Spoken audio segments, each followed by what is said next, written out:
Israeli Prime Minister Benjamin Netanyahu told Knesset members he would consider extending the settlement freeze on the West Bank construction if the Palestinian leadership recognized Israel as a Jewish state. This is about 45 minutes.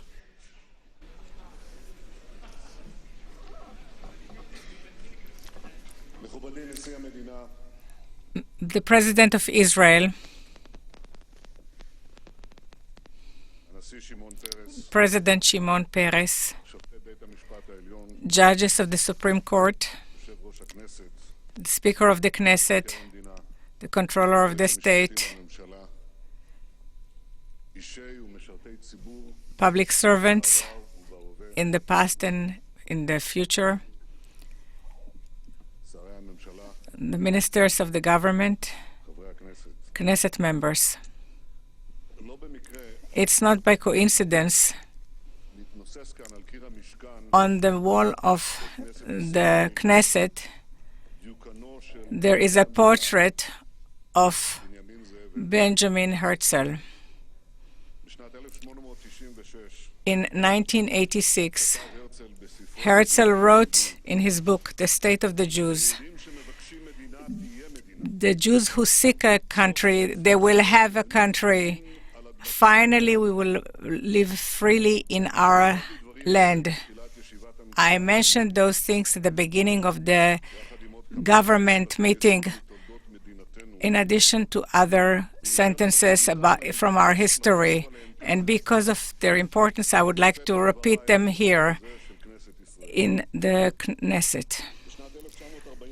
In 1947, 51 years after Herzl, on the eve of the establishment of the state, David Ben-Gurion wrote in his diary, "The state that will be established will be Jewish in its designation and its objective, not a state of Jews that live in Israel, but a state for the Jews, for the Jewish people." In 1992, in the basic law of human being, this basic law intends to protect human rights in order to protect the values of the state of Israel as a Jewish and a democratic state. Knesset members, the state of Israel is the national state of the Jewish people and also a democratic country of all of its citizens, the Jews and the non-Jews alike, enjoy full rights. There is no other country in our region that keeps the rights of the individual and the minority as the Israeli democracy does. The Zionist movement established an exemplary democracy and an exemplary national state that balances the needs of our people and the individual rights of each of its citizens. There is no other democracy in the Middle East, and there is no other Jewish state in the world. The integration of these two values, a Jewish state and a democratic state, expresses the basis of our existence and the essence of the state of Israel. I will return to this point later. Dear Knesset members, in the winter session of the Knesset, we will continue to contend with the big problems of the state of Israel. We intend to pass a biannual budget. We returned the economy to stability, and this bi-yearly budget will help us to achieve it. We are continuing to pave roads to the north and to the south. You all drive in the roads, and you can all see it, all the work that is done to connect the north and the south and to ease the traffic jams in the center of the country.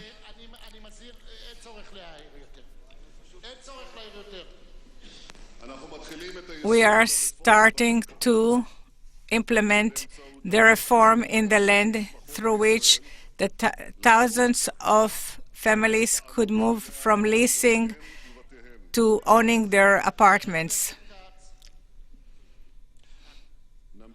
We will continue to reform construction legislation to ease the bureaucracy that delays the supply of the land and which gives incentive to corruption. The reform in the land and in the planning, the great work in the transportation will increase our GDP. And the significance is that we will have the resources for our national needs that interest the members of the Knesset, especially two needs for security and education.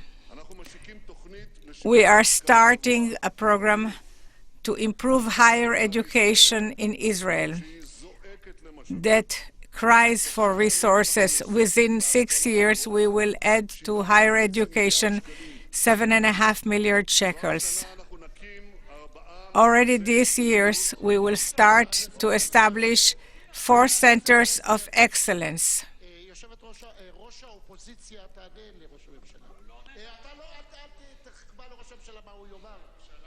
מספיק, חבר הכנסת ברון. חבר הכנסת ברון, לא יפריעו לראש...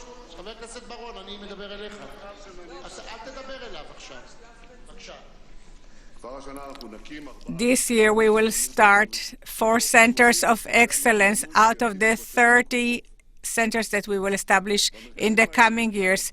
In these centers will be focused the best brains from Israel and throughout the world. We are trying to cultivate brain power in the areas of the future, especially in 4 areas that we decided to focus on: to find alternatives to gasoline, the world of cyber and computers, to research of the brain and the genome system. We are trying to reform the elementary education for the 21st century.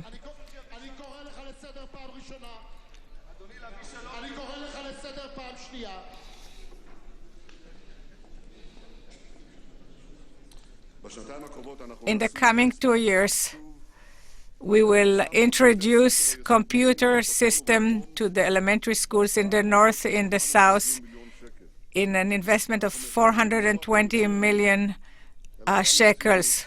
We are educating not only for excellence, but also for Zionism. We are trying to work on historical sites in Jerusalem, in Tel Aviv, and in the Kinneret, and near the Kinneret, in a place where the poets Rachel and Naomi Shemer are buried, and in the hall where the Declaration of Independence was declared. I will be in those places in the coming weeks, and all the children of Israel should visit these sites.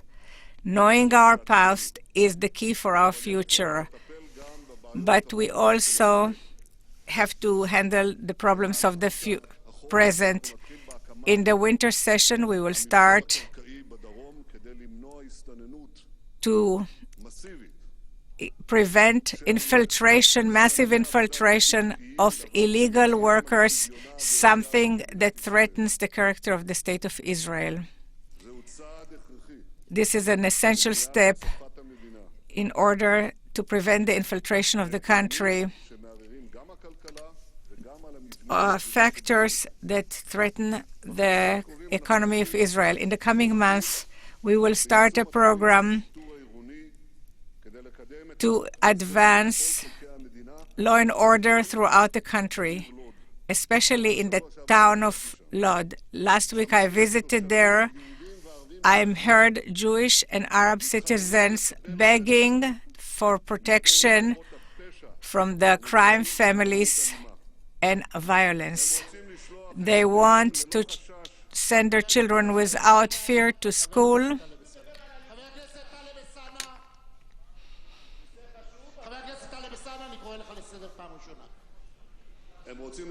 They want to send their children without fear to schools. They want to go out in the evenings without fear, and they are right. Each citizen in Israel, Jew and non-Jew, deserves to enjoy private security. We already decided to turn Lod into a town without violence. We did the same thing in Ramle, and the vandalism and the violence there was reduced by 50%. We will also start to invest in infrastructure in the non-Jewish sector, and we will add another 250 million shekels as an investment to create the non-Jewish sector to acquire higher education. We are making changes in the economy, in the infrastructure, and in the internal security. And we're, of course, continuing all the time, and we will continue in our efforts to return to his family and his nation, our kidnapped soldier, Gilad Shalit. And from here, I will move to the political arena. From the first day of my government, I asked the Palestinian leaders to come for direct talks without prior conditions. In the Bar Ilan speech, I outlined that we want a Palestinian state that is demilitarized, and we will live side by side in peace with Israel. I believe that recognizing the Palestinian state will bring peace, but if it will be done irresponsibly, I'm asking you not to disturb. This is his time, and then you can talk. Please don't disturb. You will not determine what the Prime Minister will say. Knesset member Mohammed Barakeh, I'm asking you, I ask you not to disturb.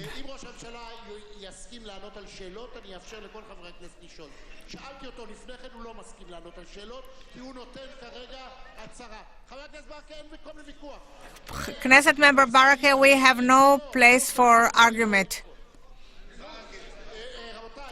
Ladies and gentlemen, I'm asking you, Knesset member Barakeh, now the Prime Minister is talking. I'm calling you for order.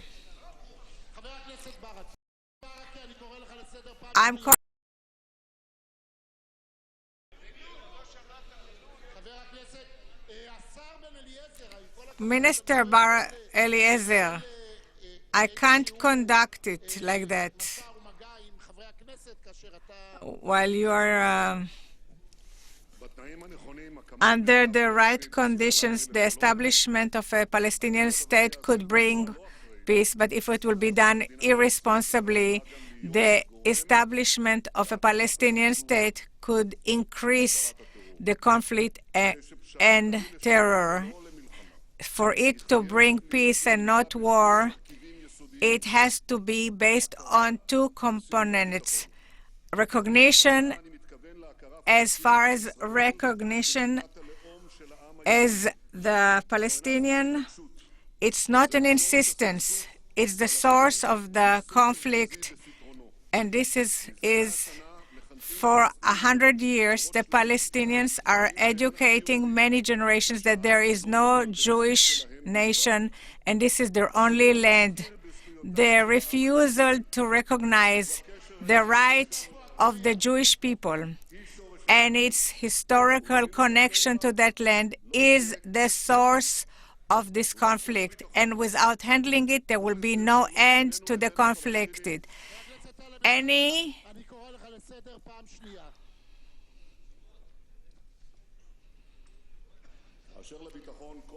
As far as security, any security arrangement has to be based on steadfast settlement in the area. We left Gaza without such arrangements, and we got thousands of missiles on the Galilee and in the south. I'm not content to be satisfied with peace on paper alone. 1701 Security Council resolution leaving the Philadelphia Axis and putting international forces in the south and in the north did not prevent the firing of missiles into Israel or bringing weapons from Iran to those areas. I will not allow that Iranian missiles will be put a few kilometers from the international airport. We are a small country, a very small country. They impose on us essential that are peculiar to us, security problems peculiar to us. And we should not be tempted by an illusion that a peace agreement will solve it. Once we had normal peace relations with exchanges of delegations, with contact between leaders in important trade, especially in gasoline, with an important state. This state is called Iran. We also had wonderful relationship with another country, with military cooperation, visits by heads of states, and 400,000 Israeli visitors. This country is called Turkey.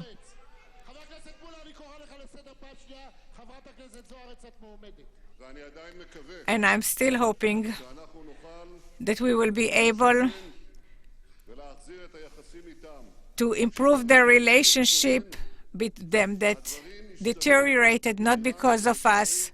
Things changed in Iran and regretfully in other places, and nobody could assure us that despite our willingness that something similar will not happen after we have a peace agreement with the Palestinians. Therefore, we have to insist on steadfast security arrangements to ensure that the peace will be secured and to protect our security in case that the peace will be violated. Peace and security are integrated with one another, and this is what guides me. I insist on fulfilling both of them, and the understanding of the needs of our security needs is starting to be understood in the international dialogue. I believe, Knesset members, that if we will stand together in this front, unified with these principles, I'm convinced that it will help us to achieve a peace. If we unite in these issues, could advance our ability to bring it to peace settlement. Although for more than a year, the Palestinians did not respond to come to direct negotiations, we acted. We removed hundreds of blockades. We brought about the economic growth of the Palestinian economy, especially when all over the world there was recessions, and if you know, we froze the building in the Jewish settlements for 10 months, and I'm telling you, we did so in a heavy heart, with a heavy heart. Why are you? I'm telling you, my friends, we did it with a heavy heart. We knew that this step makes it difficult for many Israeli citizens. As Secretary of State Hillary Clinton said, it was an unprecedented step that no other Israeli government did in the past. But we said, and we did it.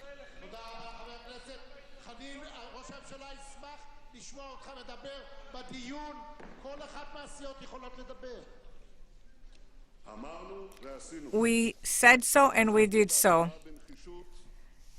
We did it with no compromise for 10 months. And regretfully, these 10 months, the Palestinians wasted.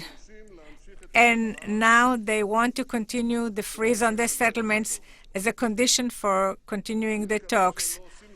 I hope that they're not doing so in order to evade their responsibility to make the decisions for making peace, because they too will have to make heavy, difficult decisions. And I don't ignore it. I know what decisions will be asked from us, but I know what decisions they will have to make. And the only way to reach a peace settlement is to try through direct talks to bridge gaps and to make decisions. As the Prime Minister of Israel, I'm committed and I want to advance toward a peace settlement that will bring an end to the conflict and will bring peace between us and our Palestinian neighbors. I know that we argue what is the path for peace, but there is no argument that we can't reach peace if we will not try. The last few weeks, I'm trying any path or way to continue the talks. I asked myself,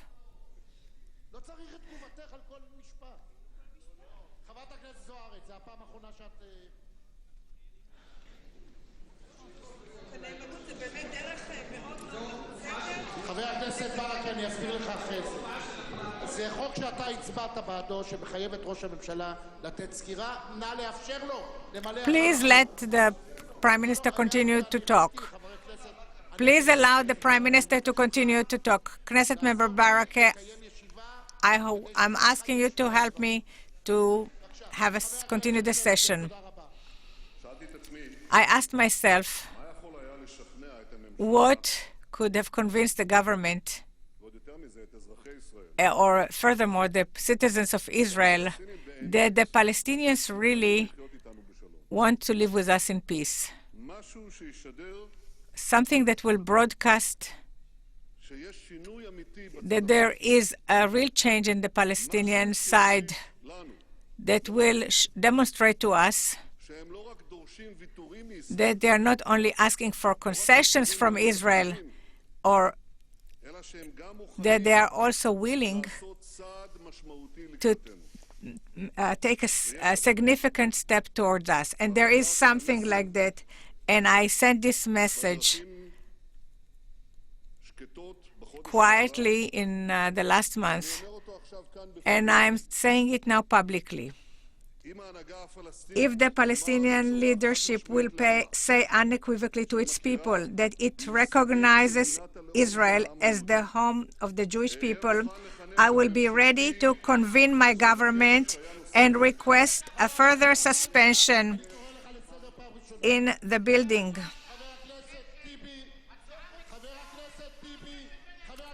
Knesset member Bibi, I'm asking you, I'm calling you to order. Knesset, I'm calling you to order. As the Palestinians expect that we recognize a Palestinian state as their national state, we are allowed to expect a Jewish state as our nation. I do not put it as a precondition for the talks. We will come to the continuation of the negotiations at any rate and without preconditions. But such a step will build trust and will open a new horizon for hope among a wide array of the Israeli public that, in light of the events in the last 10 years, lost their trust in the desire of the Palestinians. The Palestinians have not responded to this call, and the United States is trying other ways to continue the talks. The United States is proposing other ways, and we are considering them seriously in accordance with the needs of Israel for security and to secure our future. There are no lack of challenges, but I am sure that we will overcome them. We should only think about what obstacles we've overcome since Herzl had his vision. The ancient people returned more than 100 years ago to its historical land and found it ruined with a lot of isolation, and we built it with blood and sweat, and we have established a glorified state. The words of the Declaration of Independence are still touches our heart. We are declaring the establishment of the State of Israel. This is the basis of our existence, and always the recognition in it is the basis for peace. Knesset member Hassan, Knesset members, I'm inviting the head of the opposition, Knesset member Tzipi Livni, to give her speech.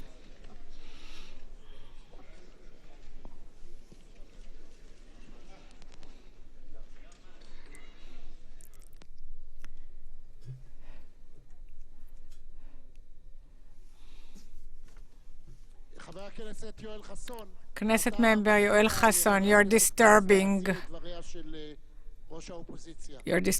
to listen. Mr. Shimon Peres, the President of Israel, Speaker of the Knesset, Knesset member Ruby Rivlin, Justices of the Supreme Court, a Controller of the State, the former speakers of the Knesset, families Shalit, Halabi, and Arad. The Honorable Prime Minister of Israel, in a year and 8 months, you turned the state of Israel to a weak state that is conflicted with itself, that is losing its friends throughout the world, and a state that is covered with slogans instead of in content. I do not know if you led to this situation on purpose to strengthen the fear, a lack of advancement, because then you can be portrayed among the public as a strong prime minister. Maybe you led to this situation out of weakness, out of the impossibility to decide and to tell the truth and to pay a political price for a belief in your path. This country does not have any vision for the future. This is a government that will do anything. Maybe you think that those who followed you, that the last muscle that you demonstrated against the United States will be impressed by it. I know that you know to what extent Israel is dependent on the United States. You you cannot talk about the danger about Iran and Hamas and Hezbollah and the need to fight it, and at the same time to harm our source of support. So there is another Israel, and it will raise its head in this government. There is another leadership, and we will prove it in this session. We are aware of the majority of this coalition. We know how much you paid and how much you will pay at the expense of the values of Israel. It will not be simple. We know that you will continue to try more votes, but we will continue to do the right thing, not just for the Kadima party, but for the state of Israel. And despite the fact that we are in opposition, we extended our hand and we supported when it seemed that even for a moment that you are saying the right thing. I was the only one, Mr. Prime Minister, that congratulated when you left on your road to the peace. But since then, all your decisions have been mistaken, while your ministers are announcing that your travel will end in failure. I paid a political price for keeping quiet, but I'm very sorry to the place that you brought the state of Israel. And we are doing what is right because we know that Israel needs to be different, a state that is essentially a state for the Jewish people based on its values and symbols, a state that will have a Jewish state that will be fair to both its minority and majority, that a state that will have a constitution and the law that you approved yesterday that was born because of fear of that without Mr. Lieberman there is no government. And this is the essence of your government, to keep the coalition that you established. It might be legitimately politically, but it is disqualified by its essence. It is improper because it relates to all of us, because it hurts all the things that are important to all of us. And this conduct of slogans instead of content hurts the security of the state.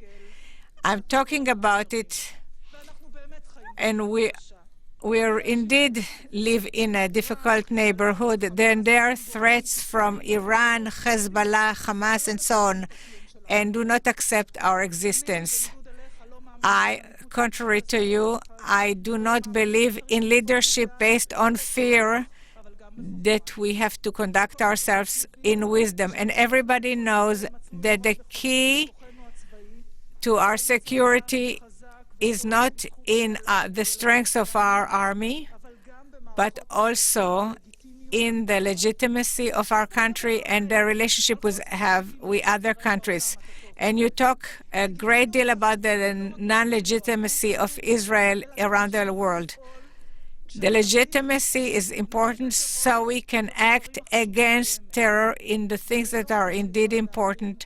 And I cannot understand how you can explain your conduct. What is your set of priorities? Why do you want to have a conflict with the U.S. instead of a conflict with your partners in the coalition? The freezing of the building is not the ideology of the Kadima party. When we were leading the government, we built settlements with the understanding that this is a need in the framework of settlement. And we could have done it because the world believed in us and there was a confidence in us. It's true that you tried to erect trust, but you ruined it by your inability to make a decision. It is the right of the settlers. It is part of the vision, which is different than the vision of two states. But you have to decide what is right, because part of the vision that you adopted is the vision of two states. And now it doesn't matter what you will do. What is the deal that you are talking about in order to start the negotiations? And indeed, I hope that the president of the U.S. will adopt the document that President Bush gave us. And it is clear to everybody that even if you'll have new words, the construction will not continue in the same pace. And I'm not even hearing from you in your decisions that there is any ideology that what you believe. The ideology that you're talking about is that I have political problems. And I'm repeating what I said to you privately, and which I will repeat on every podium. There is a majority for a settlement only if you wanted it.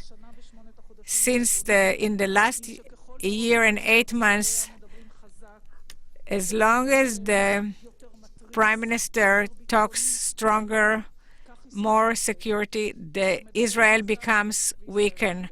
You talk strongly, but Israel becomes weak. I am trying to tell you to stop, to connect the security, that the right is the one, the strong state, and the left and wants to distribute gifts to other people. The year and a half that these images are incorrect.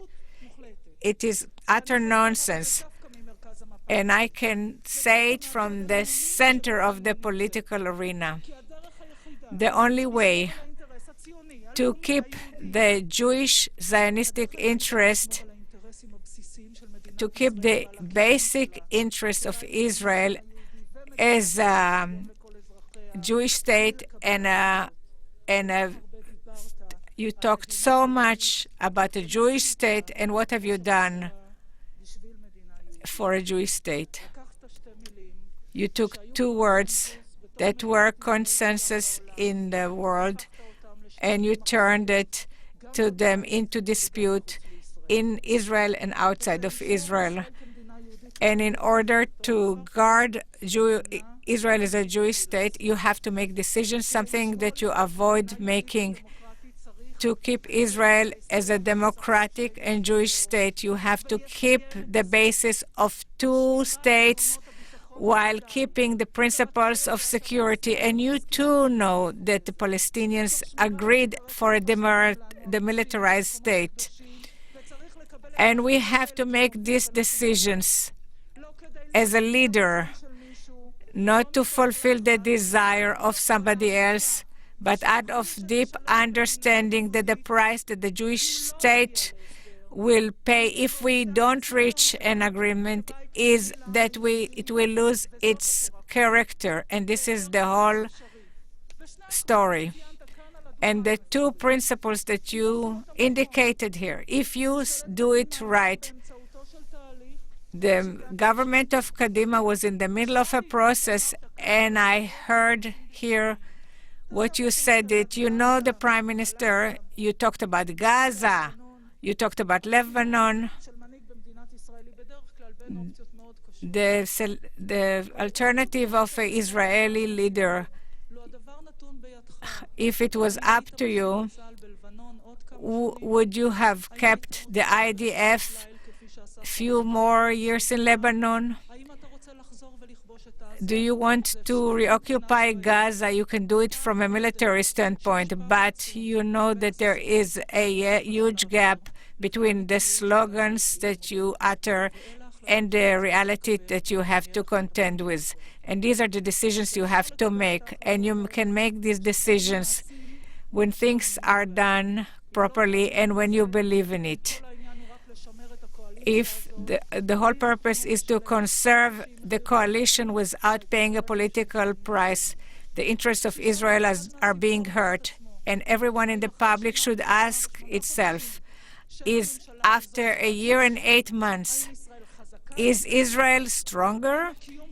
Is the existence Israel better, made Israel more legitimate, internally or externally? And the response is clear. The Kadima party left you a live process, left you a state that has legitimacy throughout the world. It left you joint positions with the United States, as were expressed in the President Bush letter. A year and 8 months.